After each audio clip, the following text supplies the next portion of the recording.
ఈరోజు ఇరాన్పై Israel America దాడులతోటి భారతదేశంలో gas కొరత అత్యంత తీవ్రంగా ఏర్పడడం జరిగింది.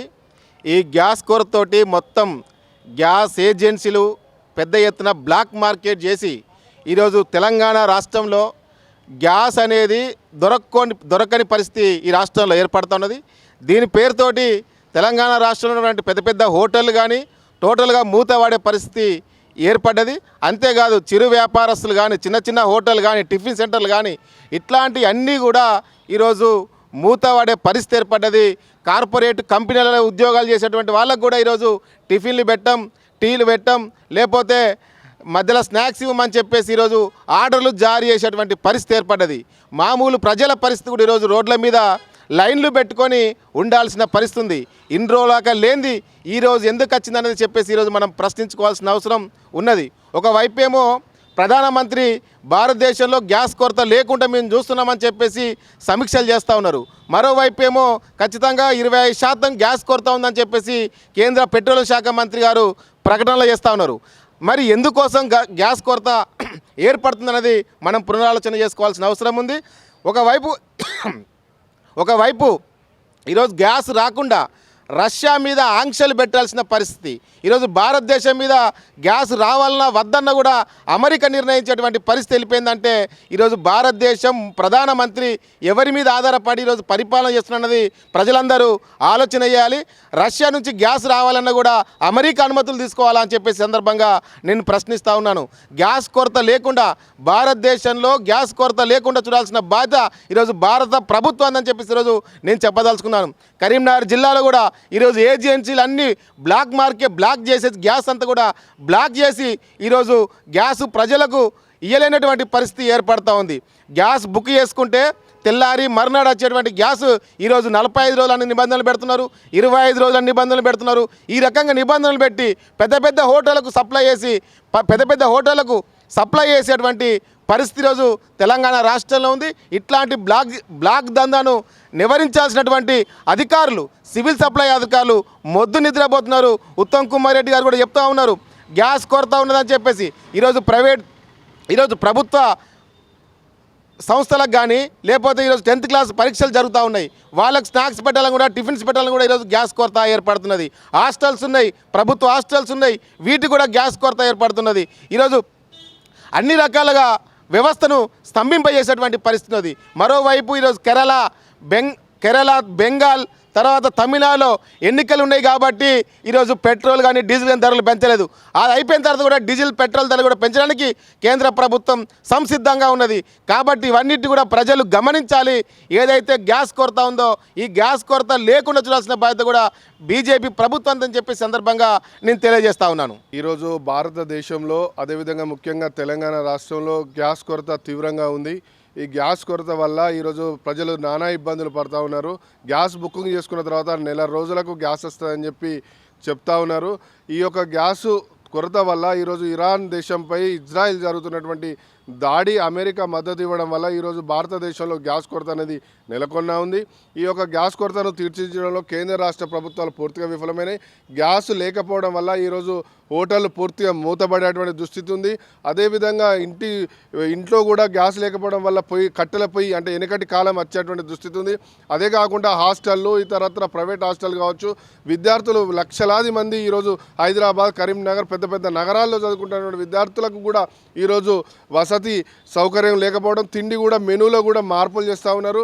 అంటే ఈ ఎక్కువ గ్యాస్ కాలేటువంటి మెనూను తీసేసి ఇడ్లీ లాంటి వాటిని పెడతా ఉన్నారు. దీనివల్ల ప్రజలు సగం కడుపుకే ఉండే అటువంటి దుస్థితి ఉంది. కరోనా సమయంలో ఏ విధంగా ఉందో ఈరోజు అదే విధంగా ఉంది. దీనిపై వెంటనే కేంద్ర ప్రభుత్వం పర్యవేక్షణ చేయాలి. అదేవిధంగా కేంద్ర ప్రభుత్వ ప్రధానమంత్రి మోడీ గారు సబ్కా సాత్ సబ్కా వికాస్ అని చెప్పి గొప్ప మాటలు చెప్పారు.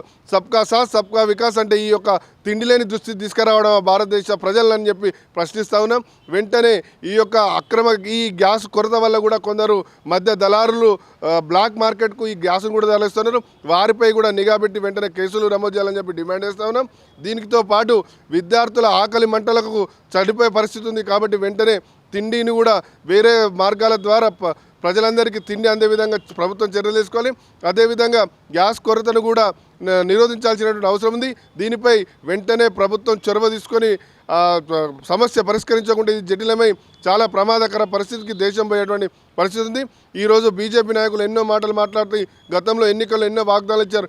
ఈ యొక్క దేశం మీద ఒక ఇరాన్ దేశం మీదనే దాడి జరుగుతాయి. ఈరోజు గ్యాసు పెట్రోలు ఇతరత్ర దొరకని దుస్థితి ఉందంటే మన భారతదేశం ఎంత వెనుకబడిపోయినాం. ఏదో ముందున్న మన భారతదేశం అన్ని స్థానాల్లో అగ్రగానే ఉందని చెప్పి చిలక పలుకులు పడేటువంటి ఎంపీలు కేంద్ర మంత్రులు ఏం చేస్తూ ఉన్నారు? వాళ్ళ కనబడతలేవా? కళ్ళుండి చూడలేని కబోదుల్లాగా వ్యవహరిస్తున్నారా? ఈరోజు పెట్రోల్ బంకుల ముందట వందలాది మంది లైన్లు కడతా ఉన్నారు. గ్యాస్ పంపుల ముందు వందలాది మంది, అదేవిధంగా గ్యాస్ గోదాముల వద్ద వందలాది మంది ప్రజలు గ్యాసు కోసం తిండి కోసం తిప్పలు పడతా ఉంటే ఈ చలనం లేనటువంటి కేంద్ర మంత్రులు కేంద్ర ఎంపీలు కూడా దీనిపై స్పందించాల్సిన అవసరం ఉంది. వారు కూడా దీనిపై వెంటనే స్పందించి ఈ సమస్య పరిష్కరించాలని చెప్పి కోరుతా ఉన్నాం. ఈ దేశవ్యాప్తంగా ఇప్పటికే గ్యాస్ కొరత వల్ల సామాన్య ప్రజలు అనేక ఇబ్బందులు పడుతున్న సందర్భంలో ఇదే సందర్భంలో ఈరోజు గ్యాస్ ధరలు పెంచడం జరిగింది. బీజేపీ ప్రభుత్వం అధికారంలో రాకముందు 2014 ముందు ఈరోజు 500 లోపు ఉన్న గ్యాస్ ధర ఈరోజు వచ్చిన 10 ఏళ్ల కాలంలో దాదాపు ఈరోజు 1200కి వెళ్ళి 1500 ఉన్న గ్యాస్ ధర పెరగడం జరిగింది. అంటే నిత్యావసర సరుకులపైన ఈరోజు ప్రజలపైన భారం మోపే కుట్ర ఈరోజు కేంద్ర ప్రభుత్వం చేస్తుంది. కాబట్టి ఈరోజు రీసెంట్గా పెంచిన గ్యాస్ ధరల వల్ల దాంతోపాటు ఈరోజు గ్యాస్ కొరత ఉండడం వల్ల ఈరోజు అనేకంగా సంక్షేమ హాస్టల్ అదేవిధంగా ప్రైవేట్ హాస్టల్లో ఉన్న విద్యార్థులపైన ఈరోజు భారం పడపరుస్తున్నది. అంటే ఈరోజు చాలామంది రెక్కాడితే కానీ డొక్కాడని ప్రజలు ఈరోజు గ్యాస్ పైన ఈరోజు పనికి వెళ్ళి సాయంత్రం వచ్చి ఈరోజు గ్యాస్ మీద వంట చేసుకునే పరిస్థితి ఉంటుంది. కానీ ఈరోజు వాళ్ళ రెక్కాడితే కానీ డొక్కాడది ఆ ప్రజలు ఈరోజు మళ్ళీ కట్టెలపోయి ఈరోజు ఆదర్శంగా తీసుకొని కట్టెలపోయి ఆధారంగా ఈరోజు మళ్ళీ కట్టెలపోయి వెలిగించే పరిస్థితి ఈ దేశంలో తీసుకొస్తున్న పరిస్థితి. అదేవిధంగా ఇలా గ్యాస్ ధరలు విరగడం వల్ల సంక్షేమ హాస్టల్ అదేవిధంగా ప్రైవేట్ హాస్టల్లో ఈరోజు విద్యార్థులకు ఈరోజు హాస్టల్ ఫీజులు పెంచే పరిస్థితి ఈరోజు ప్రైవేట్ హాస్టల్లో ఉంటుంది. కాబట్టి తక్షణమే ఈ కేంద్ర ప్రభుత్వం ఆలోచించి ఈరోజు గ్యాస్ ధరలు తగ్గించాలి. అదేవిధంగా దేశవ్యాప్తంగా గ్యాస్ అనేది ఈరోజు కొరత ఉందని చెప్పేసి అనేక మంది ఈరోజు ప్రజలు ఈరోజు ముందస్తు బుకింగ్లు చేసుకొని ఈరోజు బ్లాక్ మార్కెట్ దందాగా మారుతున్న పరిస్థితి ఉన్నది. బ్లాక్ మార్కెట్లో బడా బ్లాక్ మార్కెట్ దారులు ఈరోజు అక్రమంగా ఈరోజు అదనపు డబ్బులతో ఈరోజు బ్లాక్ మార్కెట్లో అమ్ముతున్న పరిస్థితి ఉన్నది. దీన్ని ప్రభుత్వం అరికట్టాల్సిన పరిస్థితి అవసరం ఈరోజు ఎంతగానో ఉన్నది. ఇప్పటికైనా ఈరోజు కేంద్ర ప్రభుత్వం ఈ గ్యాస్ పైన ఈరోజు కనీసమైన ఈరోజు ఒక అవగాహన దాంతోపాటు కనీసం ఈరోజు మీకు ఖచ్చితంగా ఇస్తాము అని చెప్పేసి ఒక హామీ ఇవ్వలేని పరిస్థితి ఈరోజు ఉన్నది. ఈరోజు ఇరాన్ పైన దాడి జరుగుతుంటే ఈ భారతదేశంలో ఈరోజు గ్యాస్ ధర పెరిగింది. గతంలో ఒక దేశం పైన ఈరోజు దాడి జరిగితే ఈరోజు ఆయిల్ పైన ధర పెరిగింది. అంటే ఈ విధంగా ఈరోజు ఇతర ప్రపంచ దేశాలలో ఈరోజు దాడులు జరిగితే ఈరోజు భారతదేశ ప్రజలపైన ఈరోజు భారం పరుస్తున్నది. ఇప్పటికే ఈ భారతదేశం అనేకంగా సంక్షోభంలో కూడుకుపోతున్నది. అనేక మంది ప్రజలు ఈరోజు సామాన్య ప్రజలు అనేక ఇబ్బందులు పడుతున్న సందర్భంలో నిత్యావసర సరుకుల ధర కూడా పెరిగిపోయిన పరిస్థితి ఉన్నది. కాబట్టి కేంద్ర ప్రభుత్వం ఒక అష్యూరెన్సీ ఒక నమ్మకం ఇది రాష్ట్ర ప్రజలపైన దేశ ప్రజలపైన ఇవ్వాలని చెప్పేసి మేము డిమాండ్ చేయడం జరుగుతుంది. తక్షణమే ఈ గ్యాస్ ధర కూడా తగ్గించాలని చెప్పేసి మేము కోరడం జరుగుతుంది.